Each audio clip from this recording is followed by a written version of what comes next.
আসসালামু আলাইকুম, welcome to wonder food.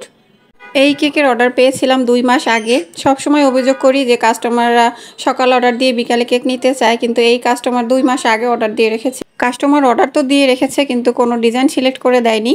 তো ডিজাইন সিলেক্ট করে না দিলে তো আমার মাথা জ্বালাপালা হয়ে যায় যে কি ডিজাইন করব।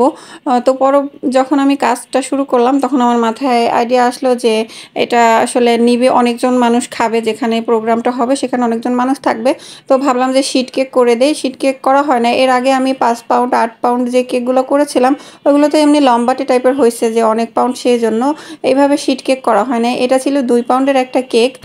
তো আমি প্রথমে স্কোয়ার কেক করে তারপরে হচ্ছে আমি এটাকে কাট করে তারপরে শিট আকারে করে নিয়েছি। আর এই সাইডের ডিজাইনটা হচ্ছে মানে অনেকেই আছেন যে নতুন যারা কাজ করতেছেন কেক আপু, তারা অনেকেই স্কোয়ার কেক মানে ডিজাইন করতে চান না, বলেন যে স্কোয়ার কেক ফিনিশিং আনতে সমস্যা। হ্যাঁ, একটু সমস্যা হয়, রাউন্ড কেকগুলো ফিনিশিং দ্রুত এসে যায়, কিন্তু স্কোয়ার কেকগুলো একটু ফিনিশিং আনতে সময় লাগে। আর যদি এই স্কোয়ার কেকের ফিনিশিংটা সুন্দর না হয়, চারকোনাটা যদি সুন্দর করে না করা যায়, সেটাও আবার দেখতে বিশ্রী লাগে। তো আপনারা যারা এই সমস্যাটায় আছেন তারা এই ডিজাইনটা করে ফেলতে পারেন। আমার হাতে সময় কম ছিল, তো আমি তখন বুদ্ধি করে এই ডিজাইনটা করছিলাম যে পাশে হচ্ছে লিফ নজেল দিয়ে, ছোট একটা লিফ নজেল দিয়ে আমি এই কাজটা করেছি, আর উপরেও এই সেম নজেল দিয়ে আমি এই কাজটা করেছি। তো আমি এর আগে বলেছিলাম যে আমাদের পেজে যত গিফট যাবে আমাদের পেজ থেকে সবগুলাই সানফ্লাওয়ার ডিজাইন যাবে। তো এটা যেহেতু বড় কেক, ওইভাবে পুরো কেকটাই তো সানফ্লাওয়ার বানানো যাচ্ছে না। তো পরে আমি এখানে হচ্ছে তিনটা করে 6টা সানফ্লাওয়ার করে দিয়েছিলাম, ছোট ছোট আর কি।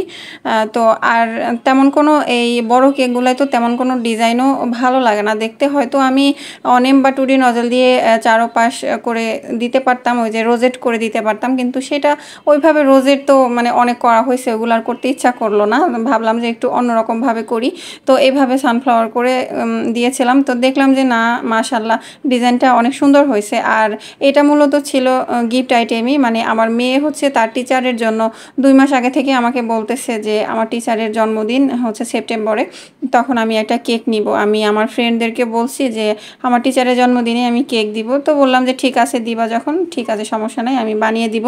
আমি হ্যাঁ বলেছি, তারপরও সে থেমেছিল না। সে মনে হয় 2 দিন পর পর, 1 সপ্তাহ পর পর আমাকে রিমাইন্ডার দিতেছিল, আজকে কত তারিখ, তুমি কি কেক বানিয়েছো, তুমি কখন কেক বানাবা, এরকম আর কি। তো লাস্ট অবধি ওর কথা শুনতে শুনতে আমিও কনফিউজড হয়ে গেছিলাম যে তারিখটা নিয়ে। পরে আমি স্যারকে আবার ফোন দিয়ে জিজ্ঞেস করলাম যে স্যার আপনার বার্থডে যেন কত তারিখ। স্যার একটু কৌতূহলী মানে আমাকে জিজ্ঞেস করছিল যে কেন এটা জানতে চাচ্ছেন। তো বললাম না, এমনি আমার মেয়ে জানতে চাচ্ছে, বলছে সেই জন্য আর কি।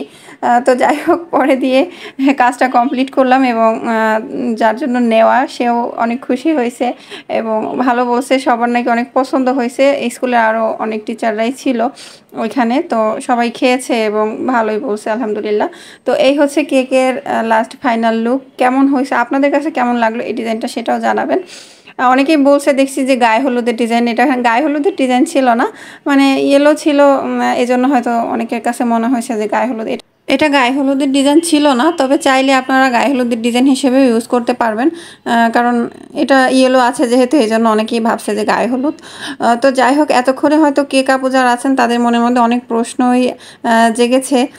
তো এখানে হচ্ছে আমি যে সানফ্লাওয়ারের কালার করেছিলাম, এর আগেও তো আমি সানফ্লাওয়ার ডিজাইন করেছি, এই ডিজাইন হয়তো করি নাই, কিন্তু ওই যে আমি বললাম আমাদের পেজের গিফট আইটেম আমি অনেককেই গিফট দিয়েছি, সেটাও যারা আমার পেজে আছেন জানেন।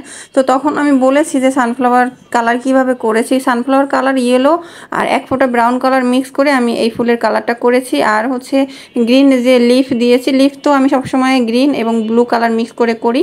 তো আজকে ভিডিওটা এই পর্যন্তই, আবার কথা হবে অন্য কোনো ভিডিওতে। সেই পর্যন্ত সবাই ভালো থাকবেন, আমাদের জন্য দোয়া করবেন। আল্লাহ হাফেজ।